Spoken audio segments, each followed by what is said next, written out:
30/9/2020 पर्यंत मुदतवाढ दिलेली आहे. आणि बरोबर. आता परवाच आमचं या बाबतीमध्ये महाआयटी आणि महाआयटीशी बोलणं झालं, तेव्हा हे सर्व बरं. इश्यूज आमच्याकडे आहेत. म्हणजे आरटीएसचा आहे, ऑडिट पॅनलचा आहे, रिलेटेड टू ऑडिट बरेचसे विषय आहेत. गव्हर्नर पण त्या दिवशी आमच्या मिटिंगला होत्या, आयुक्त कार्यालयामध्ये झूम मिटिंगच झाली. तर बरं. त्याच्यामध्ये ही इश्यूज सगळे मांडल्यानंतर थोडीशी अडचण अजूनही आपल्या वेबसाईटला आहे. वेबसाईट चालू झालेली आहे, परिपूर्णरित्या ती चालू झालेली नाही. त्याच्यामुळं आपले जे ऑडिट रिपोर्ट्स आहेत किंवा ठराव जे आहेत ते अपलोड होत नाहीत, किंवा झाले तरी करायला गेलं तरी त्याच्यामध्ये अनेक त्रुटी येतात. त्या बाबतीत गव्हर्नर बोलतील आपल्याशी, कारण थोडंसं टेक्निकल त्यांना या बाबतीमध्ये माहिती आहे. तर आता ही बरोबर. 30/9/20 पर्यंत आपल्याला एक्सटेन्शन दिलेलं आहे ऑडिट बरोबर. पॅनलला. आणि परहॅप्स जर याच्यामध्ये 30/9/20 पर्यंत जर ही वेबसाईट पूर्ण चालू झाली नाही, कारण पॅनल बनायला साधारणतः 6 महिन्याचा कालावधी लागतो. म्हणजे जाहिरात देणं, त्याच्यानंतर अर्ज मागवणं, अर्ज छाननी करणं, डिस्ट्रिक्ट लेवल, त्याच्यानंतर राज्यस्तरावर, त्याच्यानंतर त्याच्यातली तुमची जी काय ऑब्जेक्शन्स असतील, क्युरीज असतील, ते ग्रीव्हन्स कमिटीकडे जाणं, याला साधारणतः 6 महिन्याचा कालावधी लागतो. आणि आता तो कालावधी थोडासा कमी आहे. If the government has started this website, त्यामुळं आम्ही अशा अपेक्षित आहोत का 30 सप्टेंबर नंतर सुद्धा याला एक्सटेन्शन मिळू शकतं अप टू 31 मार्च 21 प्रोबॅबली. 21. हा, बरोबर. कारण बरोबर. आमचा हा विषय झालेला आहे आणि त्याच्यामध्ये या थोड्या कालावधीमध्ये ही वेबसाईट चालू होऊन हे सर्व कामकाज 3 महिन्यामध्ये करणं थोडंसं अवघड काम आहे. त्याच्यामुळं कदाचित आपण शासनाला प्रस्ताव पुन्हा पाठवू आणि त्याच्यामध्ये साधारणतः 31 मार्च 21 पर्यंत आपण या पॅनलला मुदतवाढ घेऊया. म्हणजे साधारणतः 1 वर्ष आपल्याला मुदतवाढ मिळू शकते. त्या कालावधीमध्ये आपण आपले जे ठराव होतील, बरोबर. ऑडिट आपलं जे आहे ते आपण पूर्ण करून घ्यायचं आहे.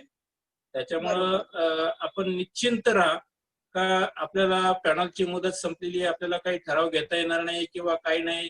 त्या ज्या बाबी आहेत ते आपण मनामधनं काढून टाका, कारण शासनानेच मुदतवाढ दिलेली आहे. त्यामुळं आपण सर्व या बाबी निश्चिंतपणे करायचे. दुसरा प्रश्न असा आहे, त्याच्यामध्ये आपण आता ऑडिटला या कालावधीमध्ये जाऊ शकत नाही किंवा संस्था चालू नाहीत. हा मोठा प्रश्न मुंबई, पुणे, ठाणे या जिल्ह्यामध्ये आहे. कारण कोविडचा प्रसार हा खूप मोठ्या प्रमाणात आहे. संस्था बंद आहेत. त्याच्यामुळं आपल्याला ऑडिट करता येत नाही. तर त्याच्यासाठी आम्ही साधारणतः 1.5 महिन्यापूर्वी सहकार आयुक्त कार्यालयाने शासनाकडे ऑडिट, अकाउंट प्रिपरेशनला एक्सटेन्शन, ऑडिट अच्छा. कम्प्लीटला एक्सटेन्शन आणि एजीएम ला एक्सटेन्शन, या 3 बाबीचा प्रस्ताव शासनाकडे पाठवलेला होता. आता शासनाकडनं त्याला एक क्युरी आलेली होती, तर ती क्युरी सॉल्व्ह करून आपण साधारणतः 1 महिना झालेला आहे. तर साधारणतः आपण ऑडिट कम्प्लीटला ऑडिट आपले जे अकाउंट प्रिपरेशन आहे, एक पहिलं 15 मे होतं, 45 दिवसामध्ये आर्थिक वर्ष संपल्यानंतर, ते आपण आता पूर्ण करू शकत नाही, संस्था बंद असल्यामुळं. तर त्याला जून 20 पर्यंत एक्सटेन्शन मागितलेलं होतं.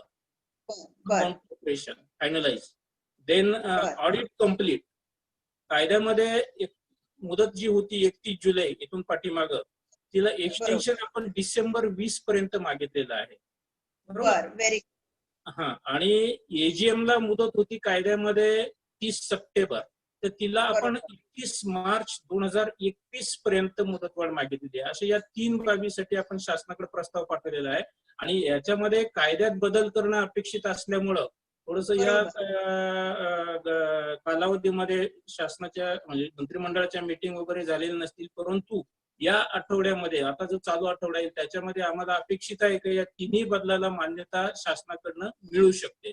त्याच्यामुळे डोंट वरी, तुम्ही काळजी करू नका. ऑडिट कम्प्लिशनला पण आपण मुदत मागवलेली आहे. 31 मार्च 21 पर्यंत एजीएम ला सुद्धा मुदतवाढ मागवलेली आहे आणि ते अपेक्षित आहे आपल्याला. त्याच्यामुळे तुम्ही घाई करू नका. आणि जे ऑडिट आहे आता अदर दॅन मुंबई, पुणे, ठाणे, इतर ठिकाणी तशी काय आता इथून पुढे अडचण येणार नाही. मात्र मुंबई, पुणे, ठाण्यामध्ये ही अडचण मोठ्या प्रमाणामध्ये संस्थेत जाऊन आपल्याला ऑडिट करणं अडचण येऊ शकते. कारण रेड झोन मध्ये, कंटेनमेंट झोन मध्ये अजूनही कालच शासनाने ज्या गाईडलाईन दिलेल्या आहेत त्या काही कंटेनमेंट झोन मध्ये आहेत.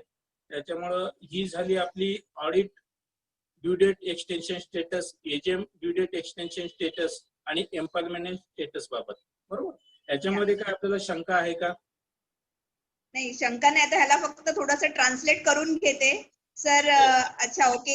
So you have very well explained, and actually it's a good thing that on your own, म्हणजे तुम्ही स्वतःहून डिपार्टमेंट ने ही खुद इसको एक्सटेंशन के लिए डाला है. So my next question to you was related to AGM or audit extension or the accounts finalization extension. So you have already confirmed that department has already sent a proposal to the ministry for the extension of the finalization of the accounts, extension of the audit date, and extension of the AGM. And accordingly, for the finalization of the accounts, you have mentioned that 30th June, 30th June 2020 should be the extended date for the finalization of accounts for the society.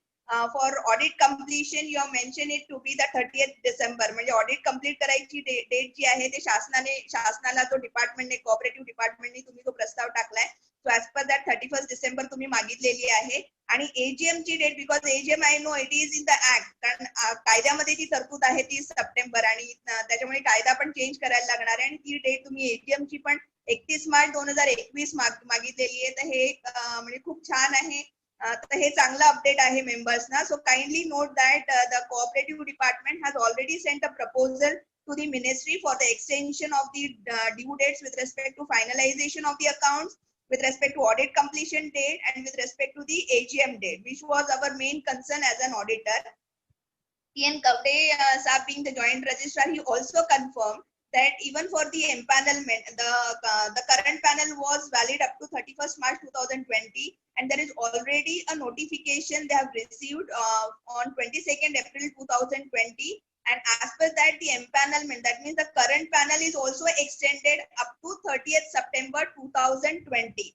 Okay, and he expects, उनको ऐसे लग रहा है कि ये 30th September तक panel 2 extend हुआ है, but he knows that जो empanelment का एक्सरसाइज होता है, it takes at least 6 months, right? So सितंबर तक अगर ये पैनल को वैलिडिटी मिला है, फिर भी empanelment का हम लोग ये प्रोसेस शुरू नहीं कर पाएंगे because of this COVID and all. So probably there would be a further extension of the existing panel. बरोबर सर, हे तुम्ही आता आम्हाला कन्फर्म केलं. आता ह्याच्यामध्ये फक्त चार्टर्ड अकाउंटंट्स आमचा इश्यू असा होतो की जे सीए फॉर्म्स असतात, कारण आपल्याकडे डिपार्टमेंटच्या पॅनलवरती 3 ऑडिटर्स आहेत. समजा चार्टर्ड अकाउंटंट्स आहेत, जीडीसीएज आहेत, आणि आपले डिपार्टमेंटल ऑफिशियल्स आहेत किंवा ऑडिटर्स आहेत. तर ह्याच्यामध्ये म्हणजे जे काही इन्स्टिट्यूटच्या वतीने आमचे प्रत्येक वेळी रिप्रेझेंटेशन पण जातात किंवा आम्ही जेव्हा तुम्हाला भेटतो, so major issue with the chartered accountant firm आम्हाला कॉन्स्टिट्युशनल चेंजचा इश्यू होतो. जसं आता समजा शिल्पा शिंगारे आहे, व्हेन लास्ट पॅनल आला तेव्हा मी फक्त प्रोप्रायटर होते, पण आता मी पार्टनरशिप मध्ये गेलीये किंवा माझ्या फर्म मध्ये पार्टनर ऍड झाले किंवा काही सोडून गेले, तर हे चेंजेस आमच्या इन्स्टिट्यूटच्या डेटाबेस मध्ये लगेच अपडेट होतात. आम्ही ऍप्लिकेशन केले की ते अपडेट होतात, पण डिपार्टमेंटच्या वेबसाईट मध्ये ते मला वाटतं अपडेट होत नाहीत. आणि त्याच्यामुळे जी फर्म्स प्रोप्रायटर होते आणि आता ज्यांनी पार्टनर्स ऍड केलेत, जे ऍक्च्युअली हायर ऑडिट्स घेऊ शकतात, ए कॅटेगरी मधले वगैरे ऑडिट्स घेऊ शकतात, तर ते थोडस आम्हाला तिथे थोडासा तो प्रॉब्लेम येतो. सर ह्याच्यावरती तुमचं काय मत आहे, की तुमचं काय ओपिनियन आहे, काय त्याला आपण घेऊ शकतो? बरेच इश्यू आमच्याकडे येतात. मी 2018 मध्ये पार्टनरशिप नव्हती, इंडिव्हिज्युअल होतो. त्याच्यानंतर 2019 मध्ये मी पार्टनरशिप केलेली आहे. मग मला आता माझं स्टेटस बदललं पाहिजे.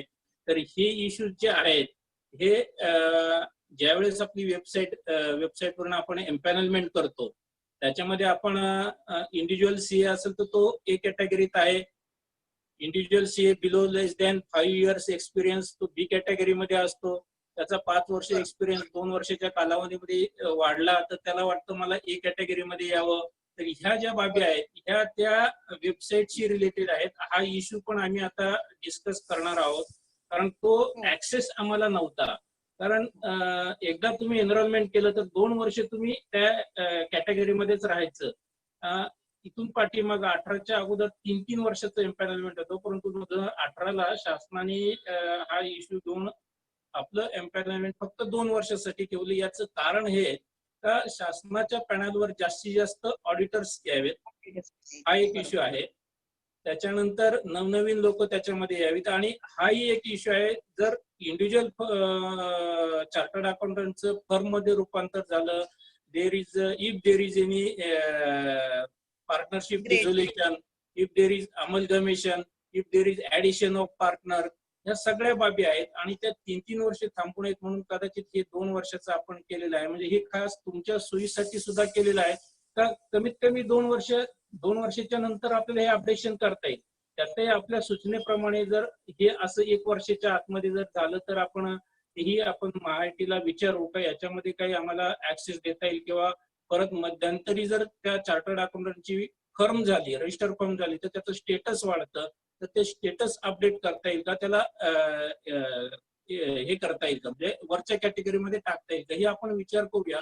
हा इश्यू पण आमच्याकडे तुम्ही एक लिखित स्वरूपामध्ये द्या. परवा WRCचं याच्या बाबतीत थोडंसं आम्हाला यायला, पण या बाबतीमध्ये काय आम्हाला निवेदन तसं काय आलेलं नाही. हा विषय आम्ही आता डिपार्टमेंटल ऑडिटर साठी मानला होता, कारण आमच्यामध्ये सुद्धा असाच प्रॉब्लेम येतो का बदली झाल्यानंतर समजा मी मुंबईवरून पुण्याला आलो तर माझं नाव मुंबई डिव्हिजन मध्ये दिसतं, पुणे डिव्हिजन मध्ये दिसत नाही.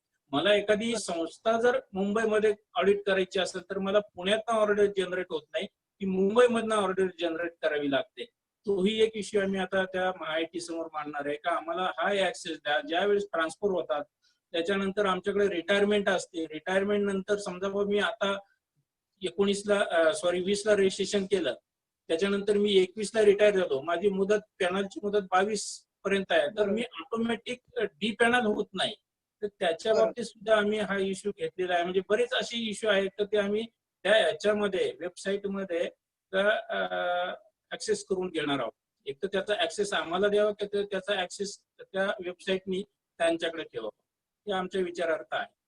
हो, हा पॉइंट ऍक्च्युली सर 3 वर्षापूर्वीपासून म्हणजे जेव्हा चंद्रकांत दळवी सर होते आणि गवाणकर सरांना पण माहिती की मागची जी एम्पॅनलमेंट झाली तर तेव्हा मोहोळकर सर म्हणा किंवा गवाणकर सर किंवा आम्ही रेग्युलरली म्हणजे आम्ही एक कॉन्फरन्स कॉल वगैरे आमचे होत होते आपले टेक्निकल इश्यूज, आणि खूप छान प्रकारे इव्हन गवाणकर सर आणि मोहोळकर सरांनी ती हाताळली होती प्रोसेस.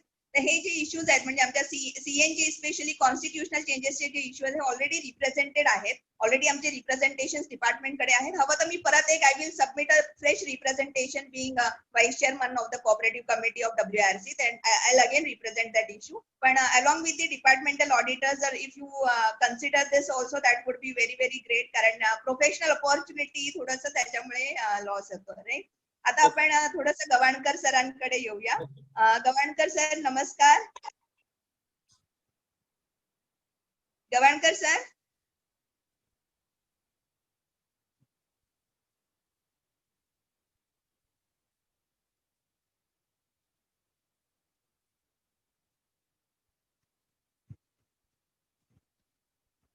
गवाणकर सर. हा, नमस्कार मॅडम. नमस्कार सर. Thank you so much. आज तुम्ही वेळात वेळ काढून आमच्यासाठी आलेला आहात आणि टेक्निकल इश्यूज जे आहे ते तुम्हाला माहिती आहे, मी बऱ्याच वेळा तुम्हाला फोन करत असते आणि तुम्ही प्रत्येक वेळी त्याचं सोल्युशन देत असता आणि खूप छान गाईड करता. कारण मी तुमच्याकडे जेव्हा अप्रोच होते तेव्हा मेंबरसाठी अप्रोच होत असते किंवा मला ज्या काही क्वेरीज येतात, मे बी JDCS पण तेवढेच माझ्या टच मध्ये आहेत जेवढे CS असतात, त्याच्यामुळे प्रत्येक वेळी तुमचं सहकार्य मिळतं डिपार्टमेंटचं आणि कोऑपरेटिव्ह डिपार्टमेंट आहे. आणि सिन्स मी किंवा आम्ही सगळेच म्हणजे जे आम्ही WRC ला रिप्रेझेंट करतो, आम्ही तुमच्याशी टच मध्ये असतो, तुमच्याशी बोलतो भेटतो, त्याच्यामुळे कोऑपरेटिव्ह डिपार्टमेंटचे पण काय चॅलेंजेस आहेत ऍज अ ऑफिशियल्स ते आम्हाला माहिती आहे की आपली ही जी वेबसाईट आहे त्याचे चॅलेंजेस आहेत. पण इन्कम टॅक्स किंवा GST ह्या वेबसाईटशी we should not compare the website of the cooperative department, because cooperative department is not a revenue generating authority unlike income tax or GST, because तिथे प्रत्येक गोष्टीसाठी for each and every service they charge you, there is a fee based income that is generated for them, whereas in cooperative there is no such income and the cooperative department is totally dependent upon the whatever त्यांना जे अनुदान किंवा whatever approvals towards the expenses or revenues they'll be getting from the ministry. So we need to appreciate, everyone needs to appreciate that.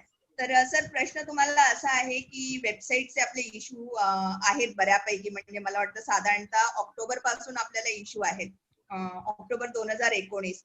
तर upload करणं म्हणजे आपली जी appointment आहे ती अपलोड करणं आणि त्याच्यानंतर आपल्या परंतु का खालचे आदेश प्रोव्हाइड ऑर्डर जनरेट होणं. तर ह्या प्रोसेस मध्ये तुम्ही कसं बघताय दिस वेबसाईट इश्यूज? कारण आता पण मला वाटतं वेबसाईट आपली 27 तारखेपासून ऑनलाईन झाली असे मेसेजेस वगैरे आलेत ऑडिटर्सना, स्पेशली पुण्यामध्ये, पण अजूनही चॅलेंजेस आहेत, स्क्रीनशॉट्स वगैरे आपल्याकडे आहेत. तर त्याच्यावरती तुमचं काय मत आहे सर? ह्याला आपण कसं सोल्युशन देऊ शकतो किंवा काय तुम्ही गाईड कराल? प्रथम मॅडम, मी तुम्हाला धन्यवाद देऊ इच्छितो, कारण एका तासाच्या ह्याच्यामध्ये तुम्ही महाराष्ट्रातले सर्व ऑडिटर्स एकत्र केले आणि आपल्या काय अडचणी आहेत त्या मांडायला सुरुवात केली.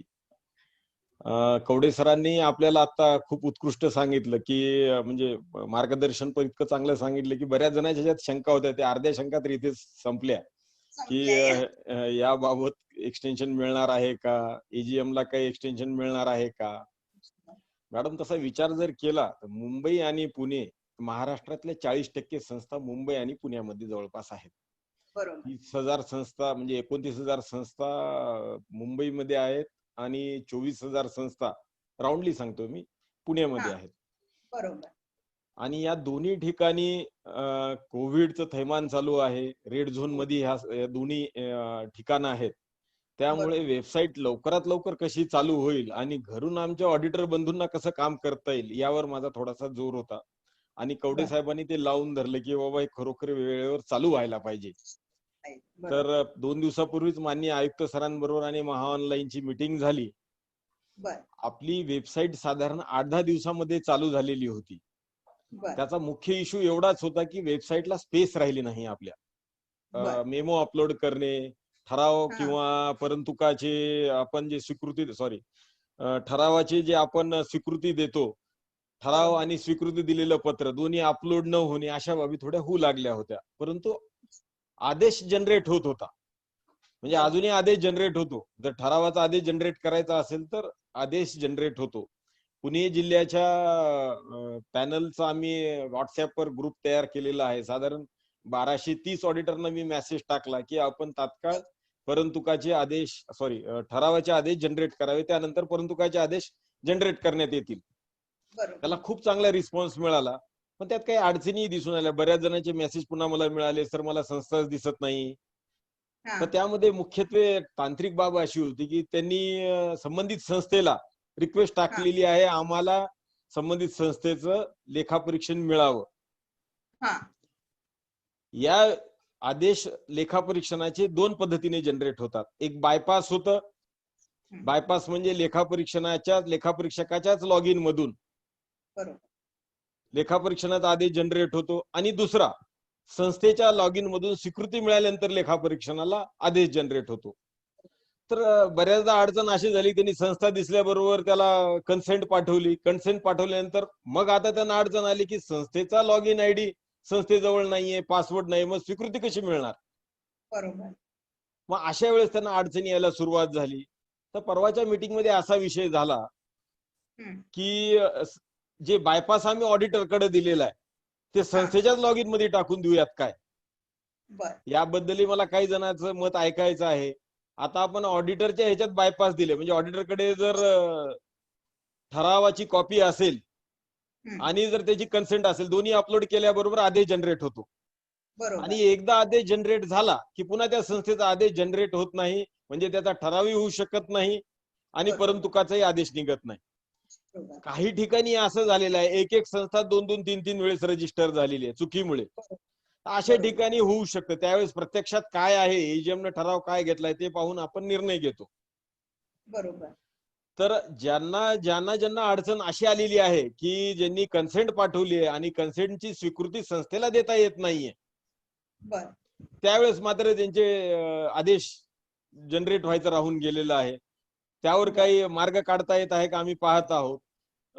एक माझ्या स्तरावर मी एक पत्र तयार केलंय. जर संस्थेनं जर ऑडिटरला जर पत्र दिलं की आमचा लॉग इन आयडी पासवर्ड द्यावा, म्हणजे हे पुण्यासाठी मी सांगतो, पुण्यात जसं नगरला आम्ही पायलट प्रोजेक्ट केला आणि तो कमालीचा यशस्वी झाला, बऱ्यापैकी आम्हाला जेवढा अपेक्षित होतं त्याच्यापेक्षा जास्त यशस्वी झाला. आता तोच प्रयोग आम्ही इथे करतोय. नगरचा आवाका थोडा छोटा आहे आणि पुण्याचा आवाका मोठ्या प्रमाणात आहे. तर तो प्रयोग आम्ही करतोय. पुण्यात आणि मुंबईत एकदा जर यशस्वी झालं तर महाराष्ट्रात 100% हा प्रयोग यशस्वी होऊ शकतो आणि मला खात्री आहे हा 100% यशस्वी होणार. बरोबर. या पुढे जाऊनही आपण आता असा विचार करतोय, जर कोविडची परिस्थिती अशीच जर राहिली 6-7 महिने, बरोबर. तर ऑनलाईन ऑडिट ही संकल्पना राबवायला सुरुवात करता येईल का? Very good. तर हाही आमच्याकडे विचार चालू झालेला आहे. त्यासाठी संस्थांकडून आम्हाला मदत लागणार आहे. संस्थांच्या सॉफ्टवेअरला कनेक्ट व्हावं लागेल ऑडिटरला. त्यात बरोबर. ऑडिटर मॉड्यूल आहे. म्हणजे अशा बरोबर. बऱ्याचशा बाबी आहेत. त्याचा आम्हाला विचार करावा लागणार आहे. आणि हे काय थोड्या ह्याच्यात सहजासहजी शक्य नाही, पण हे अशक्यही नाही. हे करता येणार आहे आपल्याला. तर बरोबर. एकंदरीत हा जो आपण जे आता वेबसाईट चालू केलेली आहे, वेबसाईट चालू केलेली आहे, तर बहुसंख्य जणांनी आदेश जनरेट केलेले आहेत. काही जर बरोबर. अडचणी असतील तर त्या संबंधित डिस्ट्रिक्ट स्पेशल ऑडिटरने आणि DDR कार्यालयाने बरं. तर त्या कशा सॉल्व्ह करता येतील आपण येत्या कालावधीत बघू. आम्ही 27 तारीख दिली होती आमच्याकडे पुणे जिल्ह्यामध्ये. 27 तारखेपर्यंत लेखापरीक्षण आदेश जनरेट करायचे. बरोबर. पण बरं. अजून पुढे कालावधी देणार आहोत आम्ही. बरं. कारण लॉकडाऊन अजून 1 महिना जवळपास वाढायची दाट शक्यता आहे स्टेट गव्हर्नमेंटला. तर लेखापरीक्षण बरोबर. अहवाल देणे, बरेचदा सीएना किंवा सर्टिफिकेट ऑडिटरना त्यांच्या ऑफिसला जाता येत नाही. बरोबर. ऑफिसला जाता येत नाही, त्यामुळे बरेचदा काही ठराव बरोबर. वगैरे असले अपलोड करता येत नाही. त्यात थोडासा कालावधी अजून वाढवून देण्याविषयी आमचा विचार चालू आहे. महाराष्ट्रातही बरोबर. तसा विचार होईल. बरोबर. त्यामुळे फारशा अडचणी येतील असं काही आम्हाला वाटत नाही, आणि ज्या थोड्या बहुत अडचणी आल्या त्या आम्ही सॉल्व्ह करू याबाबत. बरं.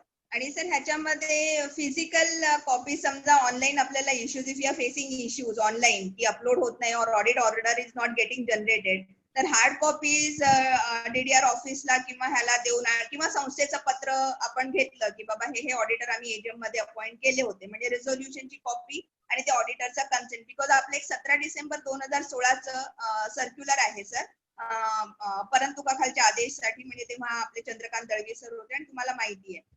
तर तेव्हा आपण ते एक सर्क्युलर सरांनी काढलेलं, कारण आम्ही बरंच रिप्रेझेंट केलं होतं तेव्हा प्रोवायझो ऑडिट वरती. तर त्याच्यामध्ये पण तसं म्हटलं गेलेलं आहे, पॉईंट 2 नंबरचा पॉईंट आपण त्या पत्रकाचा बघितला तर परिपत्रकाचा, त्याच्यात असं म्हटलंय की जर संस्थेचं इतिवृत्तांत म्हणजे मिनिट बुक बघायचं आहे आपल्याला, आणि जर ऑलरेडी ऑडिटर अपॉइंटेड असेल एजीएम मध्ये, तर साधारणतः ते बघून नसेल केलेला तर प्रोवायझो काढण्यात याव्यात. अदरवाईज मग एकाच संस्थेला 2 ऑडिटर्स असतील, तर त्याच्यामुळे हार्ड कॉपी जर देऊन होऊ शकतं का, तेव्हा हे सगळं नॉर्मलाइज होईल किंवा काय? कसं आहे मॅडम, एक आपण सुरुवात केली ऑनलाईनची सुरुवात ही शासनाला आणि संबंधित ऑडिटरला ही सोयीची आहे. बरोबर. घरी बसून हे सर्व काम करता येतंय. बरोबर. परंतु पुन्हा पुन्हा आपण बॅक जर जायला सुरुवात केली तर फिजिकल. पुन्हा फिजिकल वर जायला सुरुवात केली तर कुठेतरी अडचणी निर्माण व्हायला सुरुवात होती. आता बरेच जण असं म्हणतात की आम्ही देऊन ठेवलेले आहे, फिजिकल ठराव दिलेले आहेत, आता आम्हाला पुन्हा ऑनलाईन करायची गरज नाही. पण माझी लेखापरीक्षक बंधूंना अशी विनंती आहे की आपण ऑनलाईनचाच पाठपुरावा करूया. ज्या ठिकाणी आपल्याला खरोखर खूपच अडचणी आहेत ते सॉल्व्ह करायला आम्ही आहे. पण बरोबर. फिजिकल म्हटलं की पुन्हा आपण 2012ला सुरुवात, 2012ला जसं आपण फिजिकल घेत होतो तर तशी व्हायला सुरुवात होईल.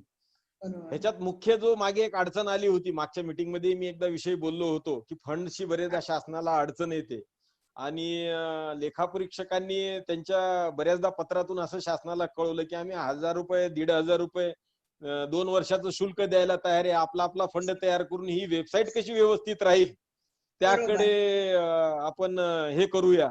पण तो प्रस्ताव अद्यापही आमचा मंजूर झालेला नाही की पेड 2 वर्षासाठी 1001 रुपये जरी ठेवलं तर 1-1.5 कोटी रुपये आमचे जमू शकतात, आणि त्यामध्ये अख्खं मेंटेनन्स होऊ शकतं, आणि 24 तास ही वेबसाईट लेखापरीक्षकांसाठी उपलब्ध राहू शकते. ते सध्या विचारासाठी शासनाकडे आहे प्रस्ताव. एकंदरीत जर आता हा जो प्रॉब्लेम आलेला आहे आपल्याकडे अपलोड करण्याचा, म्हणजे स्पेसचा प्रॉब्लेम आहे, आणि तो लवकरच सॉल्व्ह होईल, आणि सॉल्व्ह झाली की वेबसाईट पूर्ण 100% पुन्हा अजून त्या पद्धतीने चालायला सुरुवात होईल. बर.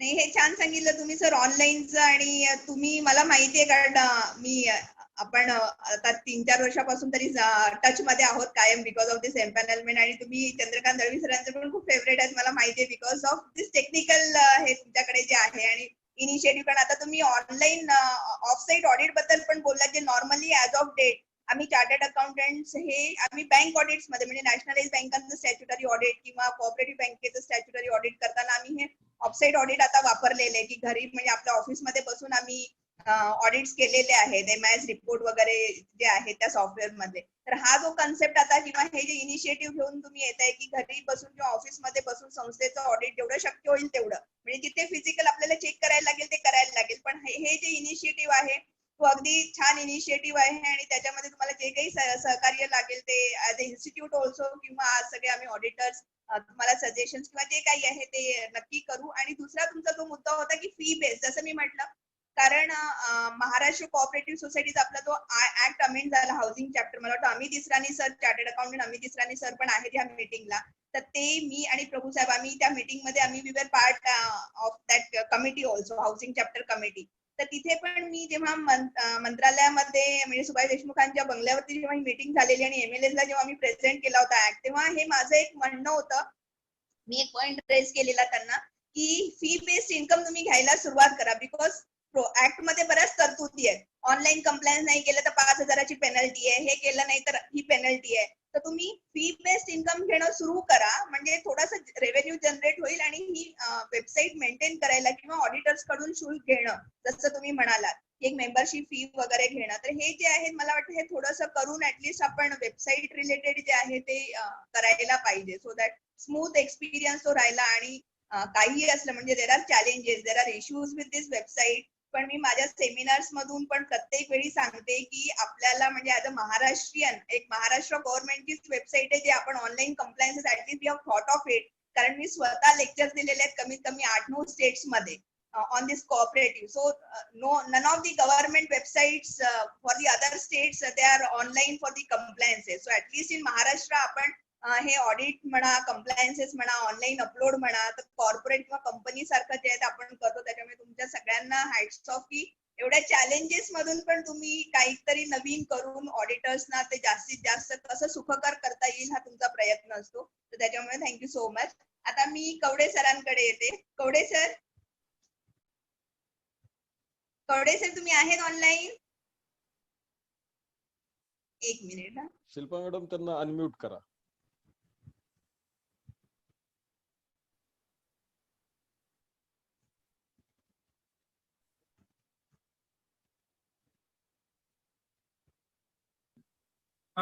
कवडे सर. हा, येस. हा, बर.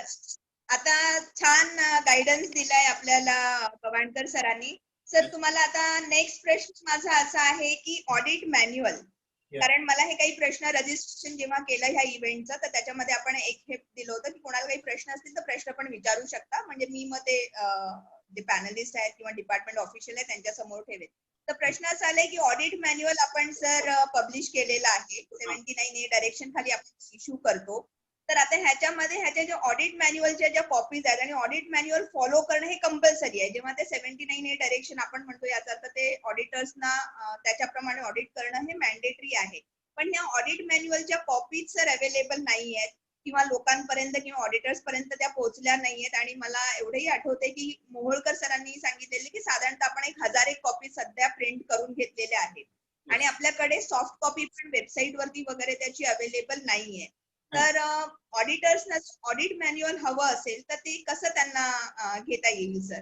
मॅडम याच्यामध्ये काय झालं, पाहायला पाहिजे का हे पण थोडंसं क्लिअर करा प्लीज. इनिशियली डिपार्टमेंटनी 2000 प्रती प्रिंट आउट केलेल्या होत्या. त्याच्यामध्ये मी 4-5 महिन्यापूर्वी आपलं पब्लिकेशन झाल्यानंतर प्रत्येक डिस्ट्रिक्ट DSA कडे त्यांना विचारून किती प्रती तुमच्या जिल्ह्यामध्ये वितरित होतील किंवा विकल्या जातील त्याचा अंदाज घेऊन प्रत्येक DSA ला आम्ही त्या प्रती दिलेल्या आहेत. मुंबई विभागाचा विचार केला तर मी जवळजवळ 100 प्रती for panel auditor and chartered accountant साठी वितरित करायला दिलेल्या होत्या. आम्हाला अजून एक्झॅक्ट आकडा तर त्याच्यामध्ये 100 प्रती दिलेल्या होत्या. 100 प्रती पूर्ण नाहीत हे मला माहिती आहे, कारण मुंबईमध्ये चार्टर्ड अकाउंटंट सर्टिफाईड ऑडिटरची संख्या जास्त आहे. तरी सुद्धा त्या जर आपल्याला पाहिजे असतील तर तिथनं तुम्ही डिस्ट्रिक्ट स्पेशल ऑडिटर कार्यालयातनं मागवू शकता. त्याच्यानंतर त्याचा जर स्टॉक संपला तर आम्हाला तुमची रिक्वायरमेंट द्या, आम्ही अजून त्या प्रिंट काढून घेऊ शकतो. कारण आता प्रिंट्स आम्ही थांबवलेले आहेत.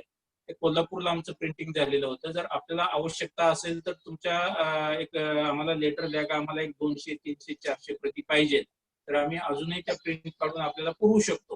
त्याच्या बाबतीमध्ये काही काळजी करायचं कारण नाही. आता ज्या 100 असतील त्या 100 लोकांनाच गेलेल्या असतील कदाचित. विकल्याकडे हे मला अजून माहित नाही. 5-50 प्रति विकल्या होत्या. आम्ही साधारणतः दर 15 दिवसांनी महिन्यांनी त्याचा आढावा घेतोय. त्यामुळं त्या प्रति मिळू शकतील. फक्त तुमची रिक्वायरमेंट द्या. काय होतं बऱ्याच वेळेला आता काही जिल्ह्यामध्ये प्रति गेलेल्या नाहीत. त्यामुळे त्या लाईन होतात. त्याच्यामुळं सगळेच घेतील असं नाही. महत्वाचं त्याच्यामध्ये ते आहे इंग्रजीमध्ये. आता सर्टिफाईड ऑडिटरची मागणी आहे ते मराठीत द्यावं. चार्टर्ड अकाउंटला तो प्रॉब्लेम येत नाही कारण इंग्रजीला त्यांना काही प्रॉब्लेम येत नाही. त्याच्यामुळे आपण इंग्रजीमध्ये त्याचं प्रिंटिंग अजून करून घेऊ शकतो आणि ते वितरित करू शकतो. इफ रिक्वायर्ड तुम्ही आम्हाला डिमांड द्यावं, आम्हाला 400-500 प्रति पाहिजेत, तर आम्ही त्या पुरवू शकतो प्रिंटिंग करून.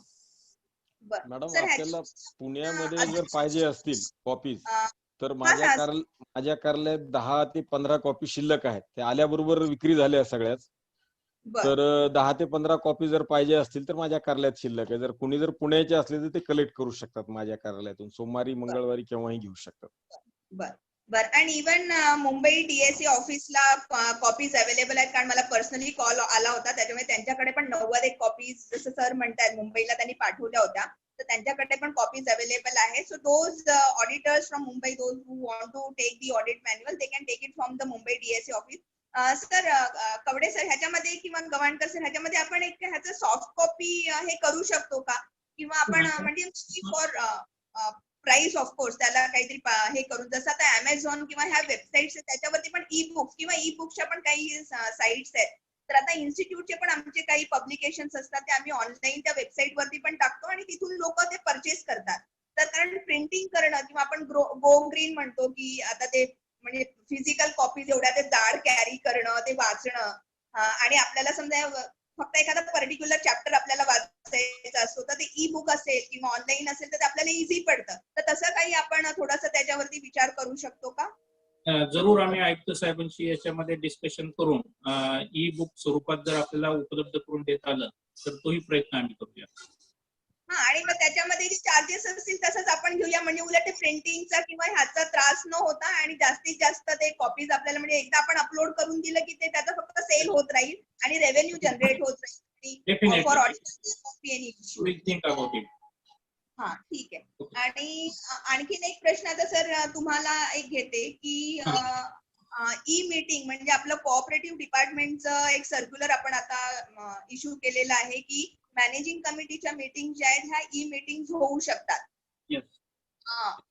तर तसं जनरल बॉडीसाठी, कारण हा खूप सोसायट्यांचा, हाऊसिंग सोसायट्यांचे प्रश्न येत आहेत की आम्हाला आता टेरेस आमचं लिकेज आहे खूप आणि पावसासाठी आता आम्हाला ते रिपेअर करायचं आहे, त्याच्यामुळे पाणी साचणार. मग आता आम्ही मीटिंग तर मॅनेजिंग कमिटी घेऊ शकते पण 4-4.5 लाखाचं कोटेशन आहे, तर जनरल बॉडीचं अप्रुव्हल आम्ही कसं घेणार? तर त्याच्या म्हणजे ई मीटिंग जनरल बॉडी का भी ले सकते हैं? आता ह्याच्यावरती सर तुमचं ओपिनियन काय आहे किंवा कसं गाईड कराल तुम्ही? त्यामध्ये ओपिनियन एकच आहे मॅडम, कारण आता शासनाने आपल्याला पत्र दिलेलं आहे की तुम्ही ई मीटिंग घेऊ शकता. वदर गुगल वगैरे वगैरे ज्या याच्यामध्ये आहे तुम्ही घेऊ शकता. आता जनरल बॉडीची मीटिंग समजा हाऊसिंग मध्ये शक्य होतं कारण तिथं 5, 50, 100, 200 मेंबर्स असतात. परंतु बँकांमध्ये किंवा मोठमोठ्या इन्स्टिट्यूट मध्ये हा थोडासा प्रश्न असतो का प्रत्येक जण त्या ऑनलाईन कनेक्ट होईल त्याची काही खात्री नाही. त्यामुळं कदाचित हाऊसिंगच्या बाबतीमध्ये जर ई मीटिंग तुम्ही अॅन्युअल जनरल मीटिंग जर घेतली आफ्टर ऑडिट ऑफ कम्प्लिशन ते चालू शकते. पण मोठमोठे खर्च जे आहेत तुम्ही जर म्हटलं संचालक मंडळाच्या मीटिंग मध्ये मंजूर करून ते ऍप्लिकेबल करायचे तर ते शक्य नाही होणार. त्यामुळे ई मीटिंग तुम्ही घेऊ शकता. There is limitation of members, त्यामुळे काही प्रॉब्लेम नाही. ई मीटिंग तुम्ही घेऊ शकता ना. नाही सर, आता आपलं जे सर्क्युलर आहे ना तर ते circular only talks about cooperative societies E meeting of the managing committee. तर मला असं वाटतं की आपण ते सर्क्युलर काढलं थोडंसं त्याच्यामध्ये अमेंडमेंट म्हणजे special general body, annual general body आपण बोलत नाहीये, ऍटलीस्ट स्पेशल जनरल बॉडी. कारण ड्युरिंग दिस कोविड बऱ्याच सोसायटींना बरेच इश्यूज डिस्कस करायला लागले मेंबर्स बरोबर. व्हॉट्सअप ग्रुप तर आपण केले but lot of issues they were suppose to discuss with the members. तर मला वाटतं इव्हन दॅट सर्क्युलर तिथे कुठेतरी आपण जर म्हटलं असतं की जनरल बॉडी मीटिंग्स पण अलाउड आहेत सब्जेक्ट टू जे बायलॉज मधल्या प्रोव्हिजन आहे की बाबा तुम्ही क्लिअर डेज नोटीस द्या, तुम्ही कोरम मेंटेन करा, त्याचं रेकॉर्डिंग करा त्या मीटिंगचं, जसं आता आपण रेकॉर्ड करतो तर त्या रेकॉर्डिंग करणं किंवा हे करणं, तसं मला वाटतं थोडंसं आपण अलाउ करायला पाहिजे होतं का, म्हणजे क्लॅरिटी आली असती त्या सर्क्युलर मध्ये सर. तुमच्या मॅनेजिंग कमिटी मिटिंगला ई मीटिंग अलाउड केलेलंच आहे ना आपण. नाही, मी जनरल बॉडीच म्हणते sir, general general body. Body, हा येस येस, जनरल बॉडीला करणं आवश्यक आहे. तो एक मुद्दा आपण त्याच्यामध्ये घेऊया आणि ते करता आलं तर आपण त्याचं पण सर्क्युलर इश्यू करूया. सर्क्युलर मध्ये मला वाटतं जसं मॅनेजिंग कमिटीचं म्हटलंय तसं आपण जनरल बॉडीचं, कारण मग ते काय होतं की करायचं नाही करायचं ते थोडंसं आहे, तर थोडंसं ते मला वाटतं सर एक सर्क्युलर त्याचं पण आलं तर ते बरं होईल for the sake of clarity. त्याच्यामध्ये कंडिशन टाकून की बाबा कोरम मेंटेन झाला पाहिजे, नोटीस गेला पाहिजे, अजेंडा गेला पाहिजे आणि रेकॉर्डिंग असलं पाहिजे, हे जे काही बाकीचे मुद्दे आहेत मॅनेजिंग कमिटीसाठी, तसंच थोडंसं केलं तर मला वाटतं थोडं डिस्कस करतो मी आयुक्त साहेबांशी आणि याच्या बाबतीत पण आपल्याला करता येईल तर ते करूया आपण पॉझिटिव्हली. आणि दुसरं आता आणखीन एक प्रश्न आता मी गवाणकर सरांना विचारते. गवाणकर सर. बोला ना मॅडम. सर एक ऑनलाईन रिलेटेड, आता समजा युजर आयडी आणि पासवर्ड, म्हणजे बऱ्याच सीएनचे मेसेजेस येतात किंवा सर्टिफाईड ऑडिटर्सचे पण मेसेजेस येतात की पासवर्ड मॅडम माझा लक्षात नाहीये किंवा माझं युजर आयडीच मी विसरलेलो आहे, तर मला लॉग इन कसं करता येईल, कारण हेल्प डेस्कचा आपला जो नंबर आहे तो नंबर पण अस्तित्वात नाही किंवा तो पण चालत नाहीये.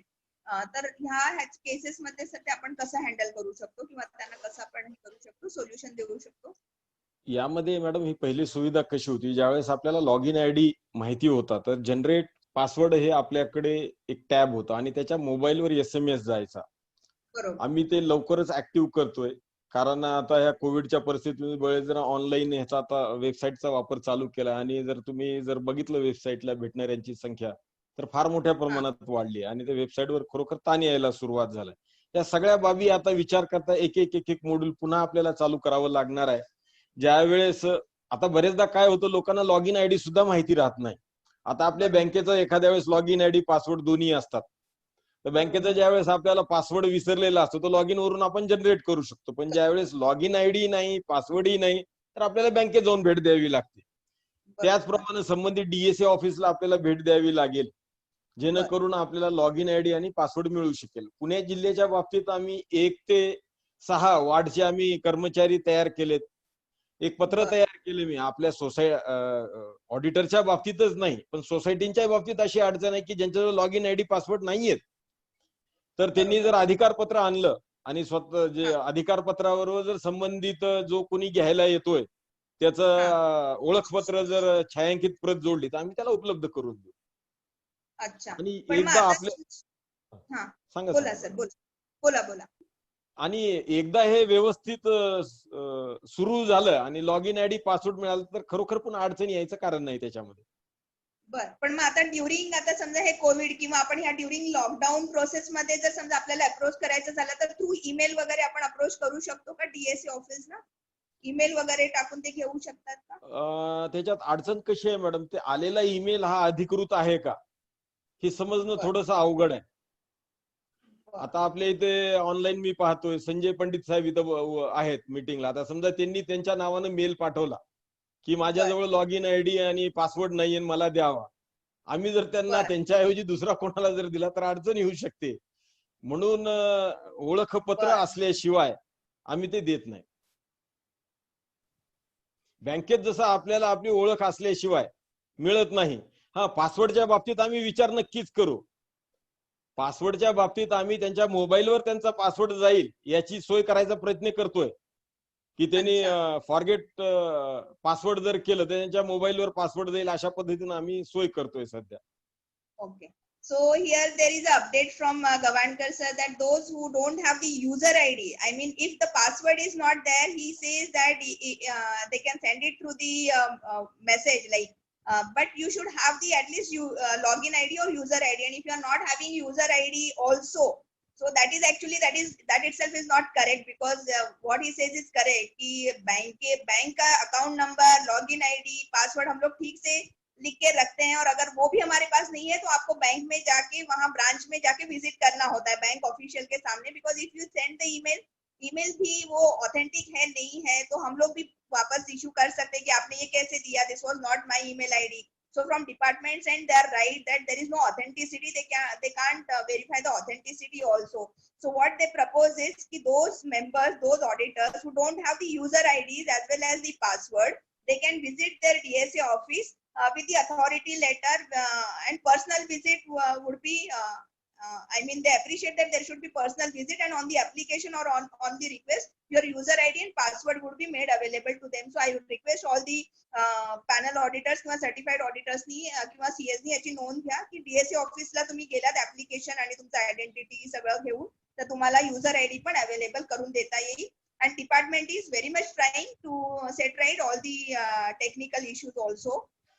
यामध्ये मी थोडस सांगू इच्छितो मॅडम, जर काही जिल्ह्यामध्ये जर मिळालं नाही त्यांना युजर आयडी आणि संबंधित DSA किंवा DDR न आम्हाला लिहिलं की संबंधित ऑडिटरचा आम्हाला युजर आयडी आणि पासवर्ड पाहिजे, तर मी उपलब्ध करून देईन, काही अडचण नाही. काही ठिकाणी थोडं तांत्रिक मनुष्यबळ असेल असं नाही. ज्या ठिकाणी तांत्रिक मनुष्यबळ नाही त्या ठिकाणी महाराष्ट्रातल्या सगळ्या ऑडिटरांचे युजर आयडी पासवर्ड आम्ही जनरेट करून देऊ शकतो. ओके, थँक्यू सर, ते छान राहील. बरं, आपल्याकडे ऍडव्होकेट चंद्रकांत निकम पण आहेत नेरूळचे, तर त्याच्यामुळे एक्नॉलेज हिज प्रेझेन्स. एक मिनिट, त्यांना मी म्यूट असतील ते.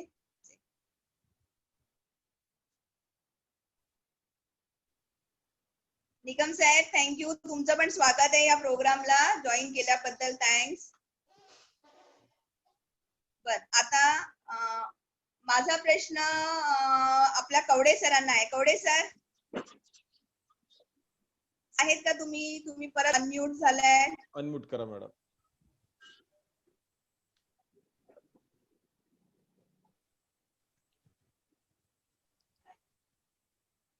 हा, येस मॅडम. हा, हो हो. अच्छा सर, आता तुम्हाला नेक्स्ट प्रश्न असा आहे की आपला ऑनलाईन मीटिंगचा प्रश्न झाला.